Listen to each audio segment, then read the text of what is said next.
Cabinet বৈঠকৰ অন্তত কেইবাটাও গুৰুত্বপূৰ্ণ ঘোষণা মুখ্যমন্ত্ৰীৰ বাজেটত ঘোষণা কৰা ASRLMৰ অধীনত কোনো মহিলাই ব্যক্তিগত ঋণ লৈছে যদি ৰেহাই পাব পূৰ্বতে গ্ৰুপ হিচাপে ঋণ ললেহে ৰেহাই পাইছিল চৰকাৰৰ ফালৰ পৰা ষ্টাম্প ডিউটি ৰেহাই পাব মহিলাসকলে আত্মসহায়ক গোটৰ মহিলাসকলে লাভ কৰিব বিশেষ সুবিধা এতিয়াৰে পৰা বেংকসকলে লাখপতি বাইদেউ বা অন্যান্য মহিলাক ঋণ দিবলৈ কুণ্ঠাবোধ নকৰিব আয়ুৰ্বেদিক চিকিৎসকসকলৰ বাবে সুখবৰ আয়ুৰ্বেদিক চিকিৎসকৰ বাবে নতুন সেৱা বিধি মুকলি প্ৰমোচনৰ বাবে লাভজনক হ'ব এই সুবিধা চাউল চেনি দালি আদি পুনৰ আগষ্ট মাহৰ পৰা বিতৰণ কৰা হ'ব এনে এফইডি কিনা বেচা কৰাৰ দায়িত্ব দিছে ৰাজ্য চৰকাৰে সমান্তৰালভাৱে আমি জনাইছো যে ৰাজ্য চৰকাৰে কেৱল বিতৰণহে কৰিব মাটি ক্ৰয় বিক্ৰয় সন্দৰ্ভত কেবিনেটত সিদ্ধান্ত মাটি কিনা বেচা এগ্ৰিমেণ্ট কিনা বেচা পাৱাৰ অফ এটৰ্নি সন্দৰ্ভত বিধানসভাত আইন অনাৰ পৰিকল্পনা কৰা হৈছে কেবিনেট বৈঠকৰ অন্তত এনে ধৰণৰ কেইবাটাও গুৰুত্বপূৰ্ণ ঘোষণা কৰিলে অসমৰ মুখ্যমন্ত্ৰীগৰাকীয়ে আমি শুনাব বিচাৰিছো সংবাদমেলৰ কিয় অংশ হয় আৰু কেবিনেট বৈঠকত আমি এই বছৰৰ বাজেট ঘোষণাসমূহ কেনেকৈ ইমপ্লিমেণ্ট কৰিম বা দুই এটা ইমপ্লিমেণ্টেশ্যনৰ কাম আমি লগে লগে আৰম্ভ কৰিব লাগে এই ধৰণৰ আমাৰ এটা সিদ্ধান্ত হৈছিল বাজেটত আমি এইবাৰ এটা কথা ঘোষণা কৰিছিলোঁ যে Assam state rural livelihood mission ASRLMৰ যদি কোনোবা বাইদেৱে বেংকৰ পৰা ব্যক্তিগতভাৱেও লোন লয় তেতিয়াহ'লে আমি তেওঁলোকক ষ্টাম্প ডিউটি পৰা আমি তেওঁলোকক ৰেহাই দিম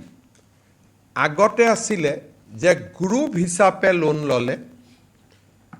আমি ষ্টাম্প ডিউটি নলৈছিলোঁ কিন্তু এতিয়া আপোনালোকে জানে যে আমি এটা নতুনকৈ ভাৰতত এটা কনচেপ্ট আহিছে লাখপতি বাইদেউ অসমত 9 লাখ লাখপতি বাইদেউ আছে এই 9 লাখ লাখপতি বাইদেৱে তেওঁলোকৰ বেংক ষ্টেটমেণ্ট বেংক একাউণ্ট যদি প্ৰডিউচ কৰে বেংকে তেওঁলোকক লোন দিবলৈ আগ্ৰহী কিন্তু তেওঁলোকে ষ্টাম্প ডিউটি দিব লাগিব কাৰণ লোনৰ সময়ত বেংক আৰু লাখপতি বাইদেউৰ মাজত এখন এগ্ৰিমেণ্ট হয়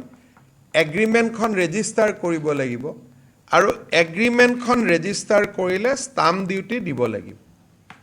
আজি কেবিনেটে সিদ্ধান্ত ল'লে আমি বাজেটতো ঘোষণা কৰিছিলোঁ যে কোনোবা সেলফ হেল্প গ্ৰুপৰ বাইদেৱে ব্যক্তিগতভাৱে যদি লোন লয় গ্ৰুপত লোন ল'লেতো ষ্টাম্প ডিউটি নালাগিছিলে এতিয়াৰ পৰা ব্যক্তিগতভাৱে লোন ল'লেও ষ্টাম্প ডিউটি দিব নালাগে বিনা ষ্টাম্প ডিউটিত তেওঁলোকৰ এগ্ৰিমেণ্টখন ৰেজিষ্টাৰ্ড হ'ব ইয়াৰ ফলত এইটোৱে লাভ হ'ব যে বেংকসমূহে লাখপতি বাইদেউসকলক বা আন বাইদেউসকলক লোন দিয়াৰ ক্ষেত্ৰত অধিক আগ্ৰহী হ'ব কাৰণ এই ষ্টাম্প ডিউটিটোৰ পইচাটো আধা বেংক আৰু আধা বাইদেউসকলে দিব লাগিছিল এতিয়া ৰাজ্য চৰকাৰে তাক ৱেভ কৰি দিলে আৰু তাৰ পৰিপ্ৰেক্ষিতত আমাৰ যিটো এটা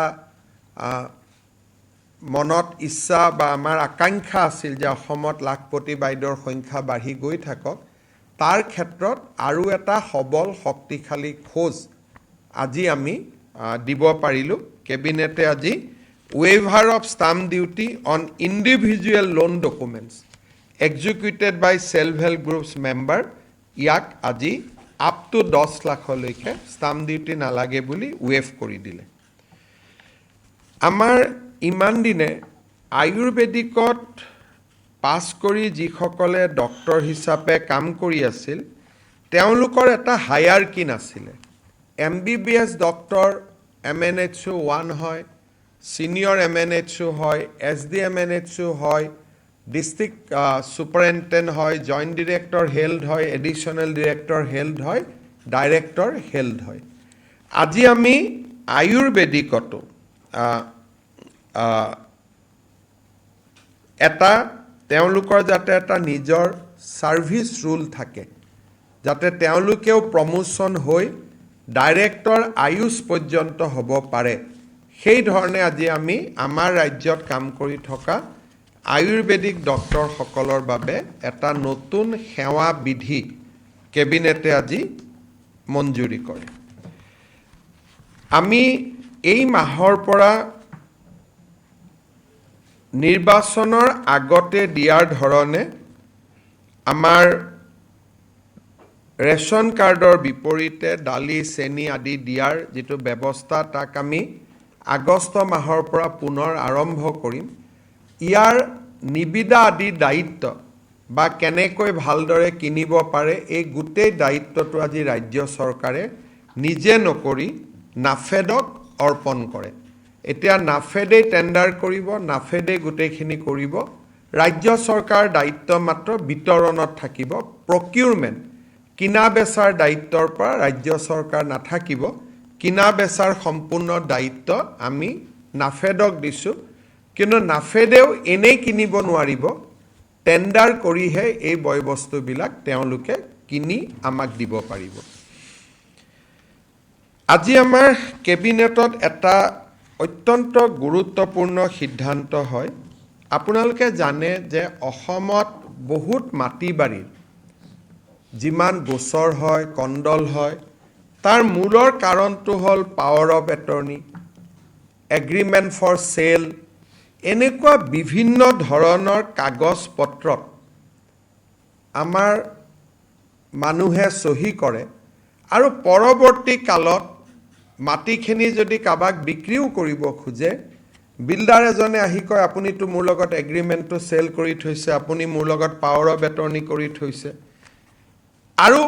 এগ্ৰিমেণ্টটো চেল বা পাৱাৰ অফ এটৰ্নিখন আগতে কিয় কৰি ৰাখিছিলে, তাত কোনো ষ্টাম্প ডিউটি দিব নালাগিছিল, তাত কোনো ৰেজিষ্ট্ৰেশ্যন কৰিব নালাগিছিল। গতিকে মানুহে চহী এটা লৈ লয় আৰু এটা চহী মৰাৰ কাৰণে মানুহজনে গোটেই জীৱন জুৰি নিজৰ মাটি বাৰী বিক্ৰী কৰিব নোৱাৰা হয়। পাৱাৰ অফ এটৰ্নি এখনত চহী কৰি থোৱা বুলি তেওঁ গোটেই জীৱন জুৰি মাটি বাৰী বিক্ৰী কৰিব নোৱাৰা হয়। কাৰণ এইবিলাকত কোনো ৰেজিষ্ট্ৰেশ্যন নালাগিছিলে, ষ্টাম্প ডিউটিও নালাগিছিলে, এখন খোলা কাগজত চহী কৰি ল'লে হৈ গ'ল। আজি কেবিনেটে এইটো এটা বহুত ডাঙৰ এটা সিদ্ধান্ত ল'লে যে এগ্ৰিমেণ্টটো চেল কৰিলেও আপুনি ৰেজিষ্টাৰ কৰিব লাগিব, পাৱাৰ অফ এটৰ্নি ল'লেও আপুনি ৰেজিষ্টাৰ কৰিব লাগিব। আৰু যেতিয়া agreement for sale, power of attorney আদি ৰেজিষ্টাৰ কৰিব লাগিব, ৰেজিষ্টাৰৰ ওচৰত গৈ কোনোবাই ৰেজিষ্ট্ৰেশ্যন কৰিব লাগিব সম্পূৰ্ণ দলিল কাগজ পত্ৰত, তেতিয়া